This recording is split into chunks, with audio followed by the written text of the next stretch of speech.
Kay buot sa akong amahan nga ang tanan nga makakita sa anak ug motuo kaniya makabaton sa kinabuhing walay katapusan, banhawon ko sila sa katapusang adlaw.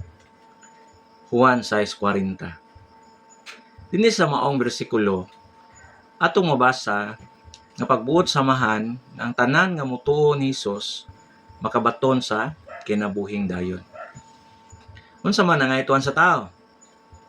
Ang tao kinahanglan motuo nga si Hesus mao ang gipadala sa Dios, nga siya ang paan nga gikan sa langit nga naghatag sa kinabuhi sa kalibutan.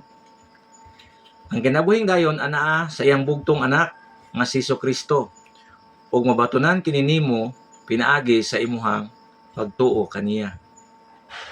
Dinhi sa maong bersikulo giklaro ni Ginoong Hesus nga pagatumanon niya ang kaubuton sa amahan, nga hatagan sa kinabuhing dayon ang tanan nga motuo kaniya. Ikumpirmar kini ni Kristo Hesus nga sila banhawon niya nigabot sa katapusang adlaw.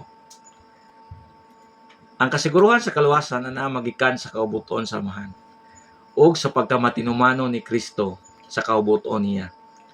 Kay dili man gyud mahitabo nga supakon ni Kristo ang amahan.